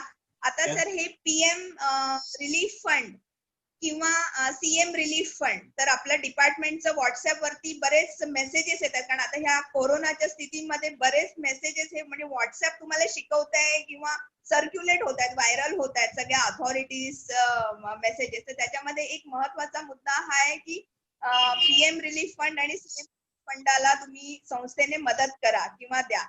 निकम सर नमस्कार, तुम्हाला जॉईन केल्याबद्दल. नमस्कार मॅडम, थँक्यू. तर सर PM केअर किंवा CM रिलीफ फंडाला जेव्हा पैसे द्यायचे, तर बरेच आपण व्हॉट्सअप वरती मेसेजेस बघतोय किंवा डिपार्टमेंट कडूनही, म्हणजे डिपार्टमेंटचे जे स्टाफ आहे त्यांच्याकडूनही ग्रुप्स वरती पोस्ट केलं जाते की ज्या ज्या संस्थांनी ह्याला डोनेट केलेलं आहे त्यांची यादी आम्हाला पाठवा, कारण मे बी त्यांना वरून प्रेशर असणार आहे. सो ह्याच्यामध्ये कवडे साहेब मला फक्त क्लॅरिटी हवी आहे की हे कंपल्सरी करणं गरजेचं आहे का, आणि जनरल बॉडीज ह्याला परमिशन लागणार आहे का, मॅनेजिंग कमिटी म्हणजे त्यांचं हे करू शकते, डिसिजन घेऊन त्याला डोनेट करू शकते? ह्याच्यावरती तुमचं थोडंसं मला ओपिनियन द्या सर, कारण हा खूप बरेच ऑडिटर्स पण विचारतात आणि हा आपल्याला इव्हन ऑडिट मध्ये हे कव्हर करायला लागणार आहे का? सो कवडे साहेब प्लीज थोडंसं त्याच्याबद्दल गाईड करा. मॅडम, याच्या बाबतीमध्ये आपण जसं म्हटलं तर डोनेशन द्यायला AGM ची परवानगी लागते. तर शासनाने साधारणतः मार्च महिन्यामध्ये 20 मार्च च्या नंतर एक पत्र दिलेलं आहे का जर आपल्याला पंतप्रधान निधी किंवा या कोविडसाठी देणगी द्यायची असेल, स्पेसिफिकली कोविडसाठी जर डोनेट करायचं असेल, तर त्याला तुम्हाला कुठल्या परवानगीची आवश्यकता, म्हणजे राज्य संघाची परवानगीची आवश्यकता नाही. आता राहिला इश्यू तुमच्या AGMचा, तर AGM काय वारंवार होत नाही, तर या परिपत्रकाचा आधार घेऊन जर आपण मासिक मीटिंग मध्ये तुमच्या संचालक मंडळाच्या मीटिंग मध्ये जर परवानगी घेतली तर समथिंग अमाऊंट आपल्याला या राज्य शासनाला मदत करायची, तर ते करू शकतात, त्याला काही बाधा येणार नाही. कारण शासनाने त्या बाबतीतलं सर्क्युलरच काढलेलं आहे आणि त्याच्यामध्ये तुम्ही ऑडिट ऑब्जेक्शन घ्यायचं कुठल्या ऑडिटरनी काही कारण नाही, कारण हे सामाजिक कार्य आहे आणि तुम्ही काय अशी फार मोठ्या प्रमाणामध्ये रक्कम, आणि त्याच्यानंतर तुम्ही हे पोस्ट फॅक्टो सँक्शन तुमच्या अॅन्युअल जनरल मीटिंग मध्ये घेऊ शकता. Subject to annual general body meeting तुम्ही मॅनेजिंग कमिटीच्या मीटिंग मध्ये तात्पुरतं याला मान्यता घ्या आणि शासनाला तुम्ही मदत करू शकता. आता त्याच्या काही परंतु शासनाने असं म्हटलेलं का तुम्ही मदत करा, it is not compulsory, it is not binding. तुम्ही तुमच्या आर्थिक परिस्थितीवर अवलंबून ती मदत तुम्ही काही ना काहीतरी फुल ना फुलाची पाकळी म्हणून शासनाला मदत करायची. इट इज नॉट कंपल्सरी, परंतु एक सामाजिक कार्य म्हणून आपण त्याच्यामध्ये मदत केली तर ते अत्यंत चांगलं आहे असं आमचं मत आहे. हो सर, ऍक्च्युली आम्ही पण तसंच सांगतोय की जे if you see the circular, so spirit of the circular is because everybody are state is going through the difficult phase. and that is why we need this fund. So it is an appeal by the state ministry to donate or contribute towards that fund. So it is not mandatory, but yes, we should come forward and we should help the government machinery. But technical point, as Kavde sir says, ki okay, I mean, in managing committee, you can take a decision subject to maybe post facto ratification by the general body subsequently. And auditors, as far as possible, auditors, they should not make it as a qualification, or they can give a passing remark that okay, this is being passed in the general body meeting, this is the date of the meeting, this is the resolution, and the general body approval should be taken or something like that. तर असं त्यांनी आपल्याला guide केलेलं आहे की PM fund किंवा chief minister relief फंडाला प्रत्येकाने होल हार्टेडली डोनेट करावं. Though it is not compulsory, but it is an appeal and as a social cause किंवा आपल्याला ते आपण गव्हर्नमेंटच्या इनिशिएटिव्ह मध्ये, कारण आपण पण ऑडिटर्स आहोत, so we are also extended arm of the machinery as such. We are also officers of the cooperative societies. So त्याच्यामुळे ते आपल्याला थोडंसं करणं गरजेचं आहे. तर हा पॉइंट तुमचा वेल टेकन आहे सर. नेक्स्ट पॉइंट आता तुम्हाला आहे online ट्रेनिंगचा. So there is another circular which is being issued on 15th of May 2020 by the Commissioner Office for online conducting online education and training. Okay, की societies can go for the online education and training. So kindly थोडंसं त्याच्यावरती आम्हाला guide करा की हे circular काढण्याचं म्हणजे काय त्याच्या मागे हेतू होता किंवा काय. लॉकडाऊनचा वापर करण्यात यावा असं कदाचित स्पिरिट असेल त्याच्यामध्ये बसल्या बसल्या, तर थोडंसं त्याच्यावर गाईड करा सर. मॅडम, तुमच्या माहितीसाठी सांगतो, कारण आता हा लॉकडाऊनचा कालावधी जवळजवळ 2 महिने होऊन गेला आणि एक छोटीशी बाब याच्यामध्ये आम्ही आमच्या काही ऑडिटर्ससाठी सुद्धा एक ऑनलाईन ग्रुप तयार केला व्हॉट्सअपवर. त्याच्यामध्ये कायद्याशी रिलेटेड प्रश्न असतील, ऑडिटशी रिलेटेड प्रश्न असतील, ऑडिटिंग स्टँडर्ड असतील, अकाउंटिंग स्टँडर्ड असतील, वॉटेव्हरचे काय शंका असतील त्याच्या बाबतीत आमच्याकडे तुम्हाला माहिती आहे चार्टर्ड अकाउंटंट चौगुले म्हणून जॉईंट ट्रेक्टर होते, त्यांनी सुद्धा ट्रेनिंग दिलेलं आहे. त्याच्यानंतर आरडी वाघ आहे, त्याच्यानंतर मी आहे. असं त्याच्यावर आम्ही वर्ग 1 अधिकारी जॉईन केले, वर्ग 2 अधिकारी जॉईन केले आणि त्याच्यावर आमचं एक प्रश्नोत्तर स्वरूपात ट्रेनिंग गेली 2 महिने चालू आहे. आता परत हे जर वाढलं तर त्याच्यामध्ये आम्ही एक्सटेन्शन करणार आहे. वेगवेगळ्या प्रकारचे क्वेरीज आहेत, आम्ही त्यांना आर्टिकल देतोय, ते वाचतात, त्याच्यानंतर त्यांचे प्रश्न विचारतात.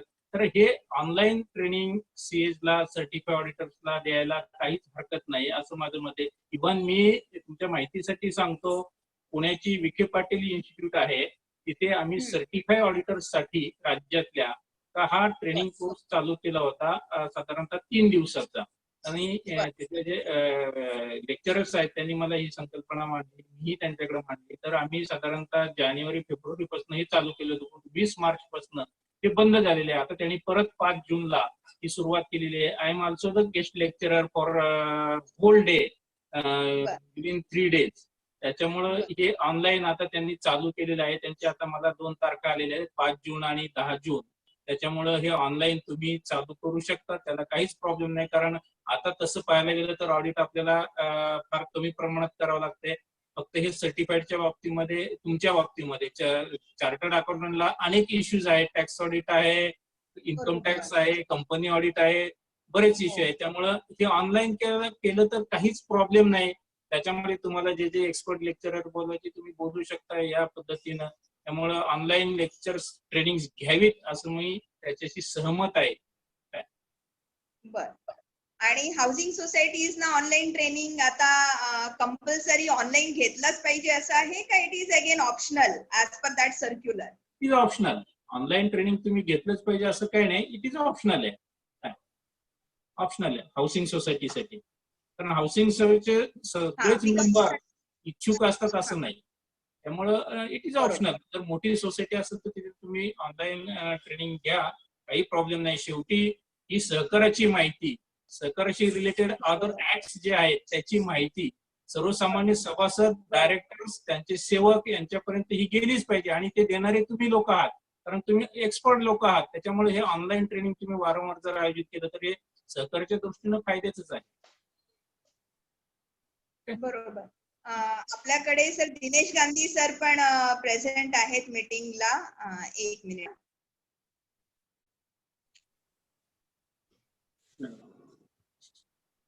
दिनेश गांधी सर. नमस्कार सर नमस्कार. Thanks for joining this meeting. मी म्हटलं ह्या लॉकडाऊन मध्ये थोडस आपले जे ऑडिटर्सचे इश्यूज आहेत चार्टर्ड अकाउंटंटचे with respect to the deadlines, extension, empanelment, तुम्ही WRC मध्ये असताना किंवा अजूनही तुम्ही खूप ऍक्टिव्हली सपोर्ट करताय ह्या एंटायर कोऑपरेटिव्ह सेक्टरला आणि चार्टर्ड अकाउंटंट्सना. So thanks for joining. आणि म्हटलं थोडेसे आपले जे काही प्रश्न आहेत ते ह्या अथॉरिटीज पर्यंत पोहोचवावेत आणि त्यांचे जे काही व्ह्यूज आहेत ते लोकांपर्यंत पोहोचवावे म्हणून हा फोरम थोडासा झूमचा वापर करून म्हटलं एक मीटिंग आपण करूया. So Yes. तुम्हाला काही बोलायचं असेल sir please express your views. Madam जवळपास सगळे विषय आपण कव्हर केलेले आहेत आणि कवडे साहेब आणि गवाणकर साहेब दोघांनी त्यात चांगल्या प्रकारे मार्गदर्शन केलेलं आहे. एक सजेशन जाता जाता माझ्या लक्षात अशी आली की आपण ROC ला जेव्हा आपली अपॉइंटमेंट सबमिट करत असतो तेव्हा एक स्पेसिफिक फॉर्म आहे. बरोबर. तसाच फॉर्म जर इथे डिझाईन केला बर. तर काम बऱ्यापैकी सोपं होईल. मला असं वाटतं की अपॉइंटमेंट लेटर सबमिट करायचं कारण असं असावं की नंबर ऑफ सोसायटीज खूप आहेत आणि यांना परंतुकच खाली ऑर्डर काढण्यासाठी ते आवश्यक आहे. बरोबर. तर जर फॉर्म जर एक डिझाईन केला बर. आणि सगळ्यांनी त्या फॉर्म मध्ये जर अपॉइंटमेंट ऑर्डर्स अपलोड केल्या बरोबर. तर यांचं काम ऑफिसरचे काम सोपं होईल आणि दुसरी गोष्ट ऑडिटरचे काम सोपं होईल. बर. त्यानंतर अजून बऱ्याच ठिकाणी असा एक गोंधळ आहे की ऑडिटरची अपॉइंटमेंट ही बोर्डांनी करायची का AGM नी करायची. ऍक्च्युअली बऱ्याच ठिकाणी AGM कडनं बोर्ड अथॉरिटी घेतं आणि बरोबर. ऑडिटर अपॉइंट करतं. तर ती बरोबर. पद्धत चुकीची आहे. मागे एकदा एक सर्क्युलर काढलं होतं पण बहुतेक ते विड्रॉ केलं परत. बरोबर. त्याच्यावर एक क्लॅरिफिकेशन थोडस परत यावं असं मला वाटतंय. आणि तिसरी गोष्ट आपण जे ऑडिट रिपोर्ट वगैरे अपलोड करतो तर त्याला डिजिटल सिग्नेचर लावून जर ऑडिट रिपोर्ट अपलोड करायला परमिशन दिली किंवा ती फॅसिलिटी जर एनेबल केली तर हार्ड कॉपी जी द्यावी लागते त्याचा त्रास सगळ्यांचा वाचेल. आता आपण सगळ्या ठिकाणी टॅक्स ऑडिटला असो किंवा कंपनी याच्यामध्ये असो आपण सगळे डिजिटल सिग्नेचर वापरतो. तर इथे सुद्धा ती एक फॅसिलिटी उपलब्ध करावी. त्यानंतर आता जो ऍक्ट आपण किंवा मॅन्युअल जे काढलेलं आहे ऑडिट मॅन्युअल, मी त्याचा मेंबर होतो ऑडिट मॅन्युअल कमिटीचा, तर त्याच्यामध्ये फॉर्म्स नोटिफाय केलेले आहेत म्हणजे मॅन्युअल मध्ये दिलेत पण अजूनही ते डिपार्टमेंटनी ते ऑडिट रिपोर्टचे फॉर्म नोटिफाय केलेले नाहीयेत. तर ते जर लवकर नोटिफाय केले तर लोकांना एक सोयीचं होईल आणि त्यातलं जे कन्फ्युजन आहे ते निघून जाईल. बरोबर. आपण फार चांगलं काम करतात. ही एक चांगली मीटिंग आता मी बघितलं की इथं अटेंडन्स पण खूप चांगला आहे त्याबद्दल धन्यवाद. कालच पण पोस्ट केलं आणि कालच मी त्यांना म्हटलं की सर, कारण मला वाटलं की 31st नंतर आता माहिती नाही लॉकडाऊन राहील नाही राहील आणि बिंग संडे लास्ट संडे आणि संडे पण होता, लास्ट डे ऑफ लॉकडाऊन पण होता, म्हणून मी मीटिंग लावली आणि मी त्यांना म्हटलं सर मी लावू का, तुम्ही मला अवेलेबल व्हाल का. तर दोघांनी अगदी मला पटकन म्हटलं की yes madam you can go ahead आणि म्हणून ती शॉर्ट नोटीसवर लावली आणि अटेंडन्स पण आपल्याकडे छान आहे सर. Yes sir. आणि आता चौगुले सर पण आहेत आपल्यावर मीटिंगला असं दिसते मला. करते त्यांना. येस. अजून एक विषय होता की जे ऑक्टोबर 2014 29 ऑक्टोबर 2014 ला ऑडिट फीच्या संदर्भातलं सर्क्युलर जे काढलं होतं त्याच्यामध्ये मी आणि चौगुले साहेब आम्ही दोघंही होतो. तर पतसंस्थेच्या बाबतीत जे काही त्यामध्ये कन्फ्युजन चालू आहे त्यामध्ये औरंगाबाद हायकोर्टकडे एक केस पेंडिंग आहे. बरोबर. हा, तर त्याचं थोडंसं क्लॅरिफिकेशन पण आपल्याला कवडे साहेब किंवा गवाणकर साहेबांनी दिलं की कुठल्या पद्धतीने ऑडिट फी लावायची आणि जर आता जुन्या सर्क्युलर लावली तर काय होईल. माझा प्रश्न लक्षात आला ना. ऑडिट फीचं आपल्याकडे एक AGMचं AGP क्लॅरिफिकेशन आहे जे आपण म्हणजे ऑफिशियली आपल्याकडे आहे ते तुम्ही औरंगाबाद हायकोर्टचे आहे. तर त्याच्यामध्ये AGPचं क्लॅरिफिकेशन आहे जे डिपार्टमेंट कडून आपल्याला मिळालेलं आहे आणि ते आपण सर्क्युलेट पण केलेलं आहे. तर त्याच्यामध्ये बऱ्यापैकी क्लॅरिटी आहे की ते एक्झिस्टिंग म्हणजे पतसंस्थांसाठी वगैरेच आहे म्हणून. आणि थँक्स गांधी सर, तुम्ही काही छान पॉइंट्स रेज केलेत, स्पेशली एक फॉर्मॅट गवाणकर सर त्यांचा जो पॉइंट होता की एक फॉर्मॅट अपॉइंटमेंट लेटरचा किंवा स्टँडर्ड फॉर्मॅट जर आपण डिपार्टमेंटनी आपण जर बनवले तर ते एक स्टँडर्डायझेशन होईल अपॉइंटमेंट किंवा ह्याच्यासाठी. हा त्यांचा एक मुद्दा होता. दुसरं ऑडिट मॅन्युअल मध्ये जे आपण आता, कारण की आपल्या आधी 35 फॉर्म्स होते ते आता आपण 15 किंवा 20 फॉर्म्स केलेले आहेत. तर कुठल्या संस्थेला कुठले हे अजून तेवढं ऑडिटर्स मध्ये ते पर्कोलेट झालेलं नाहीये किंवा त्यांना ती माहिती नाही, कॉपीज सगळ्यांना अवेलेबल नाही झाल्या. तर आपण जर समजा आपल्या रिस्पेक्टिव्ह ग्रुप्स वरती सगळ्या DSSनी किंवा DDRsनी आपल्या जे रिस्पेक्टिव्ह व्हॉट्सअप ग्रुप वरती वगैरे आपण ती माहिती आपण पोहोचवली किंवा ऑनलाईन समजा आपल्याला एखादं नोटिफिकेशन ते फ्लॅश करता आलं तर फॉर्म्स, तर त्याच्याबद्दल एक दिनेश गांधी सरांचा एक पॉइंट होता आणि महत्वाचा पॉइंट त्यांनी रेज केलाय तो म्हणजे appointment of the auditors. Sir appointment of the ऑडिटर्सचा पण एक पॉइंट त्यांनी रेज केलाय की नॉर्मली म्हणजे ऍक्ट आपण बघितलं तर should be appointed in the annual general meeting. So it is the right of the general body to appoint the statutory auditor. पण बऱ्याच वेळा आपण बघतो की जे मॅनेजिंग कमिटी असते किंवा जे बोर्ड असतं ते एक नाव प्रपोज करतात. तर हे किती गवाणकर साहेब किंवा कवडे साहेब प्लीज ह्याला थोडस हे. याच्यामध्ये मी सांगतो, हा कोऑपरेटिव्ह ऍक्टचं कलम 75 मध्ये स्पेसिफिक म्हटलेलं आहे का हा राज्य शासनाने जे पॅनल तयार केलेलं आहे सेक्शन 81 प्रमाणे त्याच्यातल्याच ऑडिटरची नेमणूक ही वार्षिक सभेमध्ये करायची. आणि बऱ्याच ठिकाणी आता गांधी साहेब म्हटले का त्याचे अधिकार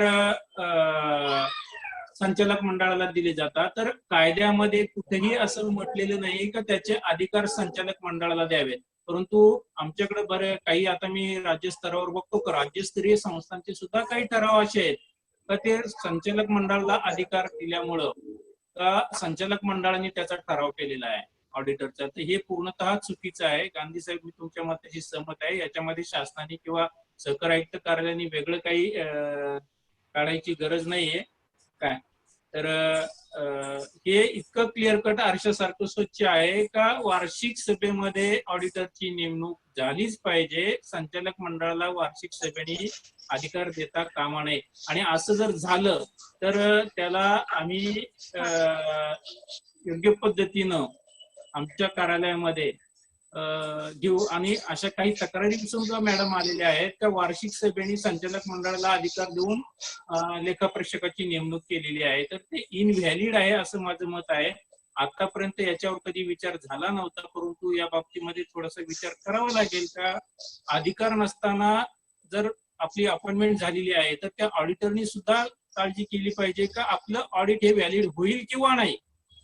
आतापर्यंत सरकार कायद्यामध्ये जे बदल झाले 2013 ऑगस्ट पासून 7 वर्षामध्ये कारवाई झालेली नाही. परंतु याचा विचार निश्चितच करावा लागेल आणि याच्यासाठी वेगळी काही सूचना काढण्याची गरज नाही. त्या संस्थेला आणि त्या ऑडिटरला माहिती झालं पाहिजे का आपली नेमणूक ऑडिटसाठी पुढच्या वर्षासाठी ही वार्षिक सभेतच सर्वानुमते झाली पाहिजे. बरोबर आहे. आता दुसरा मुद्दा आपण जे म्हटलं होता गांधी साहेब म्हटले, गांधी साहेबांनी चांगलं सहकार्य ऑडिट मॅन्युअल मध्ये केलेलं आहे आणि त्यांचं मी अभिनंदन करतो. आम्ही त्यांना एक प्रत पण मी आयुक्तांकडे हा विषय मांडल्यामुळं ज्यांनी या ऑडिटमध्ये मोरे साहेब असतील, चौगुले साहेब असतील, चौगुले साहेब अध्यक्ष होते, गांधी साहेब होते, त्याच्यानंतर रमेश प्रभू साहेब होते, हे सगळ्यांना आम्ही ऑडिट मॅन्युअलची प्रत सदिच्छा भेट दिलेली आहे काय मोफत. त्याच्यामुळे त्यांचे मी आभार मानतो. खूप चांगल्या पद्धतीनं त्यांनी ही ऑडिट मॅन्युअल तयार केलेले आहे, खूप कष्ट घेतलेले आहेत. 2007 पासून याच्यामध्ये चालू होतो. मीही त्या कमिटीमध्ये होतो. नंतर मग त्याची वेगळी कमिटी फॉर्म झाली, वेगळं त्याच्यामध्ये आलं. आता त्याच्यामध्ये दुसरा मुद्दा आहे का त्याच्यामध्ये 15 फॉर्म दिलेले आहेत का जे सहकारी संस्थांसाठी अगोदर जुने 36 फॉर्म होते. ते 36 फॉर्म आज मितीलाही चालू आहेत. ते मराठीमध्ये आहेत, काही इंग्रजीमध्ये आहेत. तर आता हे जे 15 फॉर्म आहेत, काही संस्थांसाठी समजा वित्तीय संस्था 4 प्रकारच्या आहेत, तर 4 प्रकारच्या संस्थांसाठी एकच फॉर्म त्यांनी बनवलेला आहे. असे 15 फॉर्म त्या ऑडिट मॅन्युअल मध्ये प्रिस्क्राईब केलेले आहेत. त्याच्यावर मागच्या आठवड्यात मी चर्चा केली का आम्ही आता हे आयुक्तांकडे पुटअप करतो का हे फॉर्म लागू करायचे, जुने फॉर्म लागू करायचे. आता सद्यस्थिती तर काय आम्हाला सध्या या आपलं 19-20 जे ऑडिट आहे त्याच्यासाठी तर काही जुनेच फॉर्म वापरावं लागतील. काही संस्थांचं ऑडिट चालू आहे, काहींचे कदाचित मला काल 1-2 फोन पण आले आमचं ऑडिट पण संपलेलं आहे, जे रोड झोन मध्ये वगैरे नाहीत त्या संस्थांच्या ठिकाणी. त्याच्यामुळे आपल्याला हे जे फॉर्म आहेत ते 2021 सालापासून लागू करायचे किंवा कसं, या बाबतीत आपण आयुक्तांशी बोलून विचारविनिमय निश्चित करूया. ओके, एक संकल्पना क्लिअर झाली.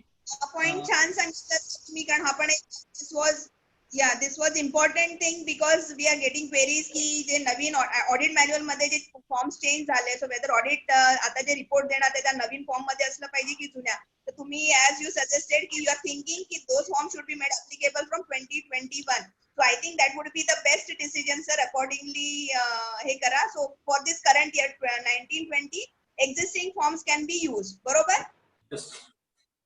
दुसरं एक सांगतो, आता तुम्ही विचारण्यापेक्षा मला एक्सपेक्टेशन जे तुम्ही म्हटलं होतं, बोलू का त्याच्यावर? हॅलो, हा बोला ना. हा हा म्हणजे बोला. मला सजेशन्स किंवा आपल्या पॅनल ऑडिटर कडनं, मग चार्टर्ड अकाउंटंट असतील, चार्टर्ड अकाउंटंट फर्म असतील, ICAW असतील, सर्टिफाईड ऑडिटर्स असतील, राज्य स्तरावर मी बऱ्याच वेळेला पाहतो का आपला जो वार्षिक सभेमध्ये ठराव होतो, तो ठराव एकतर त्या ऑडिटरनी संस्थेचं कार्यक्षेत्र पहिल्यांदा पाहिलं पाहिजे. कारण बऱ्याचशा चार्टर्ड अकाउंटंटला सुद्धा माहित नाही मॅडम का तो ठराव आपण कुणाकडे द्यायचा. दुर्दैवाने आमची वेबसाईट बंद होती गेली 7-8 महिने.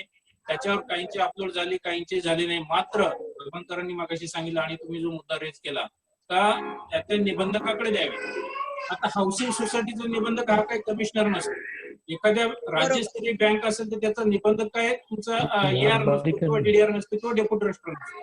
तर बऱ्याच वेळेला आम्हाला हे ठराव मागून घ्यावे लागतात. कारण आताच मी मुंबईची लिस्ट काढलेली, आमच्याकडं मुंबईला 675 राज्यस्तरीय संस्था आहेत. त्याच्यापैकी मला 238 ठराव अजूनही प्राप्त झालेले नाहीत. म्हणजे ही थोडीशी काय परिस्थिती आहे. कारण ना ऑनलाईन, आता ऑनलाईनचा तर प्रश्न नाहीच आहे कारण अपलोड झालेले नाहीत. मात्र हार्ड कॉपी सुद्धा 238 संस्थांच्या आज मितीला माझ्याकडे प्राप्त नाहीत. आता मी उद्या प्रत्येक चार्टर्ड अकाउंटंटला संस्थेला पत्र पाठवणार आहे का आपले ठराव AGM मध्ये झालेत किंवा नाही. नसतील झाले तर आम्ही परंतुची ऑर्डर त्याच्या रिलीज करणार आहोत.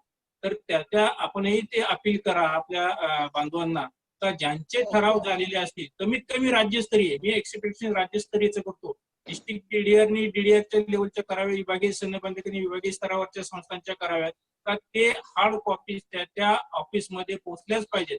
बऱ्याच वेळेला काय होतं, राज्यस्तरीय बँक आहे, राज्यस्तरीय पतसंस्था आहे आणि तिचा ठराव तुम्ही ERच्या कार्यालयामध्ये मुंबईला दिलेला आहे. आम्हाला मागच्या वर्षी मी पत्रक पाठवले, त्याच्यामध्ये अशी उत्तर आली का आम्ही तो ठराव मंजूर सबमिट केलेला होता. त्याच्यानंतर ऑडिट रिपोर्टची तीच परिस्थिती आहे का त्या संस्थेचं कार्यक्षेत्र पाहून त्या निबंधकाला तो ऑडिट रिपोर्ट गेला पाहिजे. आता तुमचा नंतर तो ऑनलाईन वगैरे हा प्रश्न आपण तात्पुरता सॉल्व्ह करू पुढच्या याच्यामध्ये, पण हार्ड कॉपी जी आहे ती त्या निबंधकाला गेलीच पाहिजे. मात्र आजही माझ्याकडे तुमच्या माहितीसाठी सांगतो, राज्यस्तरीय संस्था माझ्या कमिशनर लेवलला 1000 आहेत. तर 1000पैकी माझ्याकडे साधारणतः 700 ऑडिट रिपोर्ट आलेले आहेत. 300 ऑडिट रिपोर्ट आजही राज्यस्तरीय प्राप्त नाहीत. त्यासाठी मी त्या चार्टर्ड अकाउंटंटला किंवा सर्टिफाईड ऑडिटर असतील त्यांना किंवा संस्थांना पत्र पाठवतोय आणि मग ते ऑडिट रिपोर्ट आमच्याकडे प्राप्त होतात. त्याच्यामध्ये येतं का आम्ही त्या निबंधक म्हणजे त्या जिल्ह्यामध्ये दिली होती, त्या DDRला दिली होती, ते अत्यंत चुकीचं आहे. का ऑडिटरला ही माहिती पाहिजे का कार्यक्षेत्र काय आहे आणि त्या कार्यक्षेत्रानुसार त्या निबंधकाकडे ऑडिट रिपोर्ट आणि आपला ठराव आणि संमतीपत्र हे कुठल्याही परिस्थितीमध्ये पोच झालंच पाहिजे. याची कल्पना आपणही द्या. आपले बरेचसे ग्रुप असतील, कारण शेवटी कसं आहे, तुम्ही म्हटलं ट्रेनिंग हे शेवटपर्यंत संपत नाही. सगळ्यांना अगदी जाईपर्यंत ट्रेनिंग दिलंच पाहिजे या मताचा मी आहे. बर सर, हा तुमचा पॉइंट जो आहे, I am taking it. I mean I will see to it that I will appeal to all the chartered accountants. I will personally send the message. You have raised a valid point.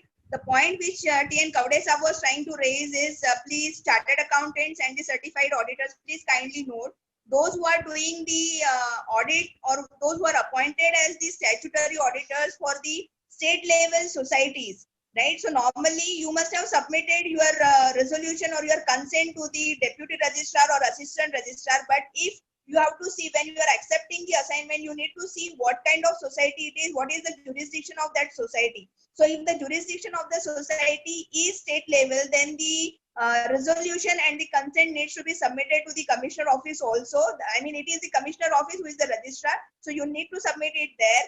And as Kavde Sahab is mentioning, there are 1000 cooperative societies in Maharashtra which are state level societies. whereas he has just received the consent of the auditors or the appointment letter along with resolution only for the 700 societies, and he has expressed his concern that 238 societies which are from Mumbai, he is yet to receive the consent. So if you are not submitting it to the commissioner office, then they are going to issue the orders under proviso. That means even if you are appointed as the auditor of that society, your audit may be given to someone else through that proviso order.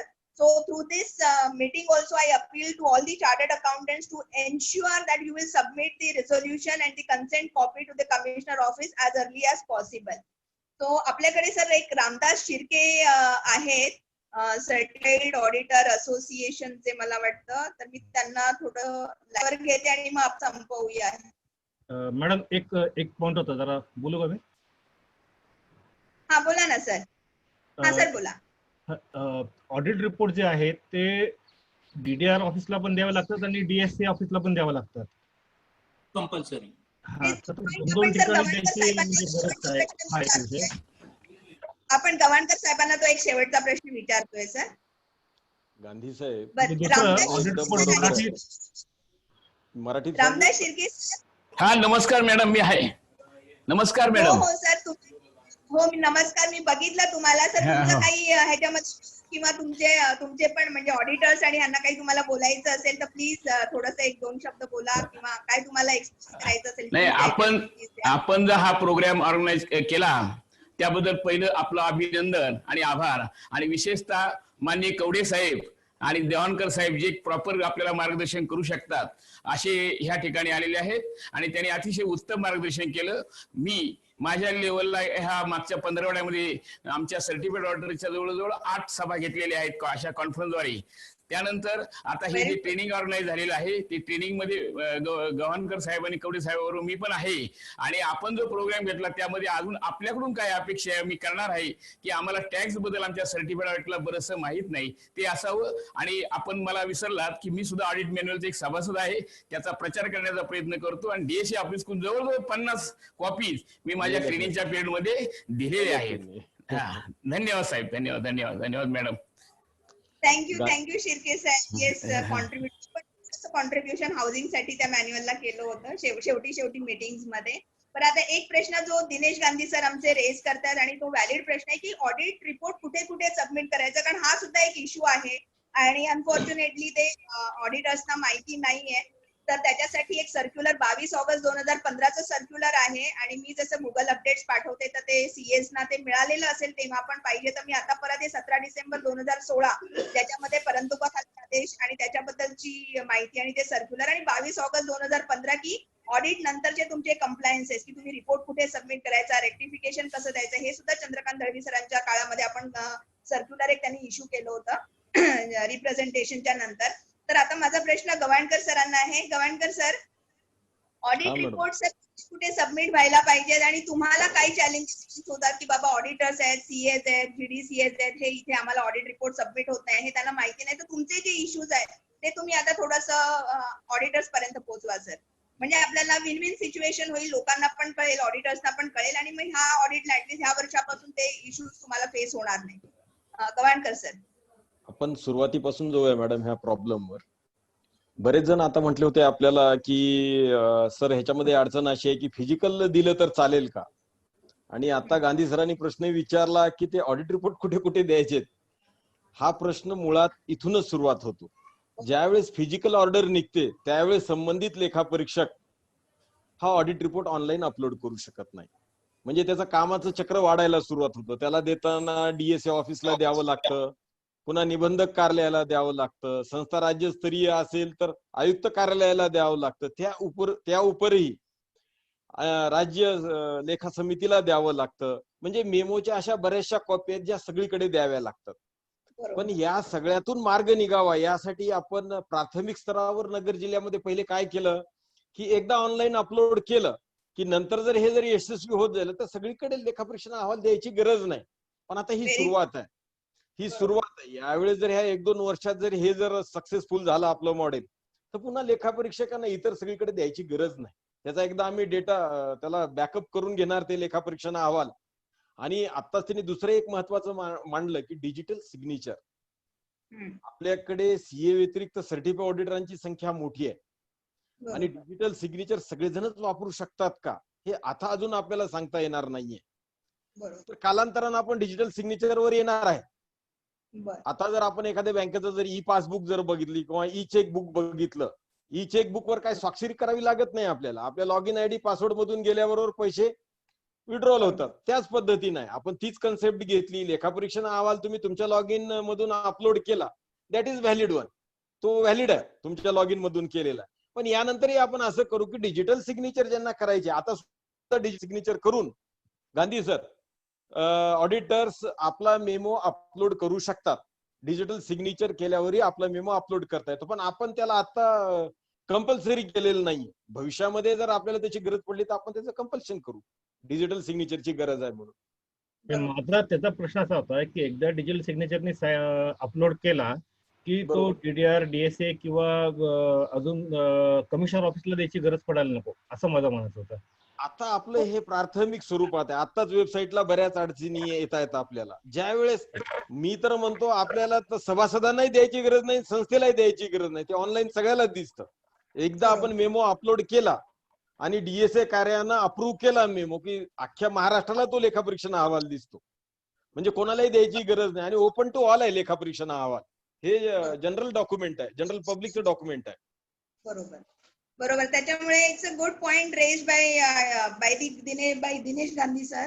and it is very well explained by Gawankar sir that and जेव्हा मी गवाणकर सरांना प्रश्न विचारते आणि ते बोलतायत तर त्यांच्या म्हणजे माइंड मध्ये ते इनिशिएटिव्ह आहेत की हे त्यांना करायचं आहे. फक्त त्यांच्या एंडला ते चॅलेंजेस दिसत आहेत की टेक्निकल त्यांना मिळत नाही ऍक्च्युली तो support. But he knows that digital नेचरनी पण ते व्हायला पाहिजे, हे सगळं ऑनलाईन व्हायला पाहिजे. And in fact, he is only reminding that we should be doing away with the physical copies. Once you upload it through the audit login, once the report is uploaded, then there is no need to submit it to the deputy registrar, DDR, AR, or DSA office or anywhere else. So that is a valid point. But of course, it is subject to the functioning of the website. So that is the crux of the situation. त्याच्यामुळे लवकरात लवकर आपण ह्या website वरती थोडंसं काम जेव्हा होईल. And till the time I think we have to go with the physical copies. And DSC चा जो पॉइंट आहे सर, जसं आता आम्ही CA इन्स्टिट्यूटला आम्ही UDIN सुद्धा जनरेट करतो. म्हणजे आता CS जे आहे, जे काही सर्टिफिकेट CS देतील तर त्यांनी CA ते सर्टिफिकेट द्यायच्या आधी एक इन्स्टिट्यूटच्या साईटवर जाऊन एक नंबर जनरेट करायचा आणि तो नंबर तिकडे सर्टिफिकेट मध्ये टाकायचा. त्याच्यामुळे ते कळतं की ते त्या CA ने ते सर्टिफिकेट दिलेले. अदरवाईज जे फेक ऑडिट रिपोर्ट्स किंवा एखादी CA फॉर्म, एखादा CA एक्सपायर झाले पण त्याच्या नावाने ऑडिट रिपोर्ट साईन होत आहेत, ह्या अशा ज्या केसेस आहेत कोऑपरेटिव्ह मध्ये पण होऊ शकतात. किंवा कारण हे पण ऑडिट आपण करतो. तर ह्या धर्तीवर पण थोडंसं जर आपण त्याचा पण विचार केला तर ते पण एक म्हणजे गोइंग वन स्टेप अहेड. आणखीन एक नवीन त्याच्यामध्ये आपल्याला ऍडिशन जर करायचं असेल आपल्या इनिशिएटिव्ह मध्ये तर तसं पण आपण थोडंसं विचार करू शकतो. पण ऑफकोर्स ते नंतरच्या स्टेजला आहे.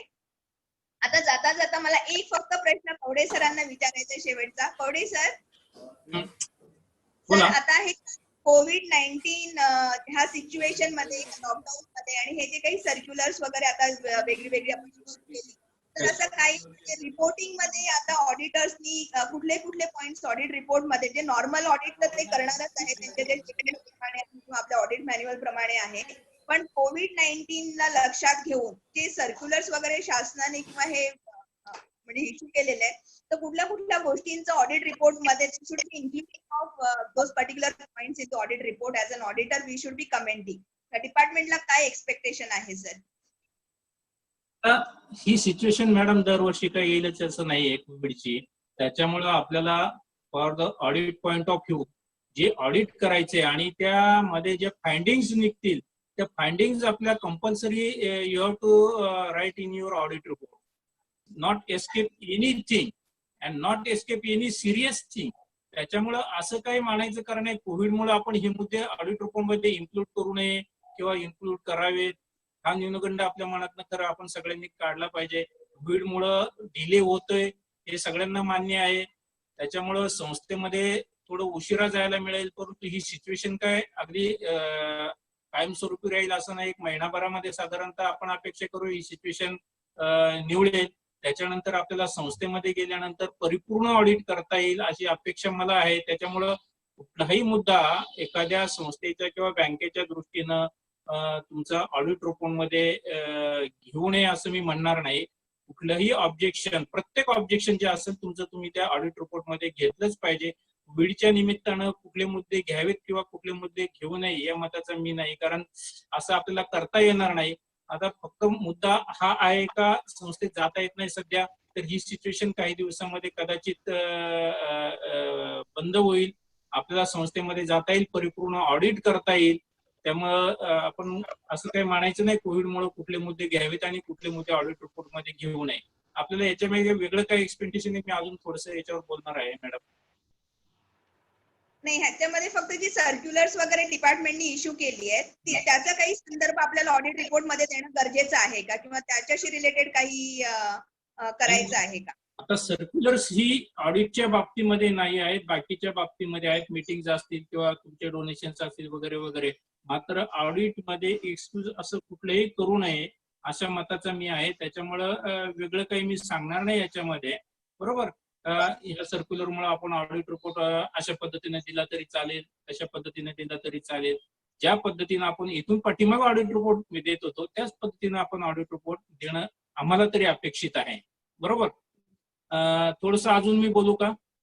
हा बोला ना सर, बोला. It's our pleasure. ठीक आहे, आता हा मुद्दा झाला, परंतु एक 5 मिनिटं मी बोलेल याच्यामध्ये. ऑडिटच्या क्वालिटी बद्दल मी बोलेल आणि तुम्ही हा मुद्दा मांडला होता, डिपार्टमेंटचं एक्सपेक्टेशन काय आहे आपल्या ऑडिटर कडनं, या बाबतीत मी एक 5 मिनिटं बोलतो. आणि डी पॅनलच्या बाबतीतही मी बोलून टाकतो तुम्ही विचारायच्या अगोदर. कारण बरेचसे ऑडिट रिपोर्ट पाहिल्यानंतर those who are well qualified chartered accountant, well qualified chartered accountant firms, those who are more than 20 years practice, 25 years practice, असं लक्षात येतं का ऑडिट रिपोर्ट चार्टर्ड अकाउंटंटचा आणि सर्टिफाईडचा जर पाहिला किंवा डिपार्टमेंटच्या ऑडिटरचा जर रिपोर्ट पाहिला तर त्याच्यामध्ये इतकं म्हणजे विसंगती आढळून येते. किंवा भाषेच्या बाबतीमध्ये मी तुम्हाला एक रत्नागिरीचं उदाहरण एक 30 सेकंदात देतो का चार्टर्ड अकाउंटंटनं केलेलं ऑडिट हे चार्टर्ड अकाउंटंटनं केलेलंच नव्हतं. इव्हन चार्टर्ड अकाउंटंट त्या संस्थेमध्ये गेलेलाच नव्हता, कुठल्या तरी एखाद्या सर्टिफाईडने केलेलं होतं. कारण माझ्या टेबलवर ऑडिट रिपोर्ट आल्यानंतर असं लक्षात आलं की ही भाषा चार्टर्ड अकाउंटंटची नाही, ऑडिट रिपोर्ट हा ऑडिट रिपोर्ट नाहीये. मी इन्व्हर्ट करायचा थांबवला होता, त्यांना सांगितलं, फोन करून सांगितलं माझ्या ऑफिसमध्ये या मॅडम, का तुम्हाला हे मी सांगतो ऑडिट कसं करायचं. कारण बॅलन्स शीट, आता मी 25 वर्ष नोकरी करतो, 25 वर्षामध्ये मला बॅलन्स शीट वाचता येतो. बॅलन्स शीट पाहिल्यानंतर लक्षात आलं का 50% डिपॉझिटरनी ठेवीवर कर्ज घेतलं होतं. कुठल्याही संस्थेमध्ये हे शक्य नाही का 50% म्हणजे 1 कोटी डिपॉझिट आहे आणि 50 लाखाचं कर्ज घेतलंय. हे मला सांगायचं होतं की तुम्ही व्यवस्थित पहा. मला सांगायचं कारण काय का इथं आम्हाला क्वालिटी मेंटेन केली पाहिजे, क्वालिटी मेंटेन होत नाही. आणि आम्ही तर चार्टर्ड अकाउंटंट हे क्वालिफाईड आहेत, त्यांच्याकडनं या अपेक्षा करतो की त्यांनी बॅलन्स शीट वाचून फक्त तुम्ही जरी केलं, बाकीच्या क्वेरीज तुमचे असिस्टंट वगैरे काढतील, पण ज्या बॅलन्स शीटवर आणि प्रॉफिट अँड लॉस अकाउंटवर तुम्हाला जे काही बोलायचंय ते व्यवस्थित बोललं पाहिजे. बऱ्याचशा ऑडिट रिपोर्ट मध्ये हे होत नाही, मोगम स्वरूपाचे शेरे लिहिले जातात. त्याच्यानंतर बऱ्याचशा ठिकाणी आम्ही जो ऑडिट रिपोर्टचा नमुना सांगितलेला आहे भाग अ, ब आणि क, हे 1997चं 19/5/1997चं सहकार आयुक्तांचं हे सर्क्युलर आहे का अ, ब, क नमुन्यामध्ये द्यावेत. आजही मी तिला बरेचसे ऑडिटर्स, पॅनल ऑडिटर्स बघा अ, ब, क नमुन्यामध्ये देत नाहीत, त्यांना वाटेल त्या नमुन्यामध्ये देतात. बरेचसे ऑडिटर देतात, त्याबद्दल माझं काहीच दुमत नाही. मात्र अ भागामध्ये गंभीर मुद्दे घ्यावेत, अ भागामध्ये विवेचन घ्यावं आणि क भागामध्ये जे दोष दुरुस्त झालेले नाहीत ते घ्यावेत. ही आपल्याला सवय लागली पाहिजे असं माझं स्पष्ट मत आहे. तर हेही अपील आपण सगळ्यांना करा, आम्ही तर करतोच आहे. आणि ज्यावेळेस हे स्क्रुटिनी करतो त्यावेळेस हे लक्षात येतं का हे नाही होत, तर हे झालं पाहिजे. त्याच्यासाठी आपण जाणीवपूर्वक प्रयत्न केले पाहिजेत. आणि ऍटलिस्ट प्रिन्सिपल ऑडिटरनी सही करायच्या वेळेस, मग तो सर्टिफाईड ऑडिटर असेल, चार्टर्ड अकाउंटंट असेल, चार्टर्ड अकाउंटंटची फर्म ICW वाला असेल, तर हे ऑडिट रिपोर्ट फायनल करायच्या अगोदर त्यांनी हे पाहिलंच पाहिजे का आपला ऑडिट रिपोर्ट किती क्वालिटीचा झालेला आहे. तर क्वालिटी मेंटेन केली पाहिजे. आज आपण पाहतो बर्निंग इश्यूज आहे सहकारी संस्थांमध्ये फार मोठ्या प्रमाणामध्ये, त्यातल्या त्यात वित्तीय संस्थांमध्ये फार मोठ्या प्रमाणामध्ये गडबडी चालू आहेत. आणि ह्या गडबडी जर आपण बाहेर काढल्या नाही तर आपण त्या संस्थेच्या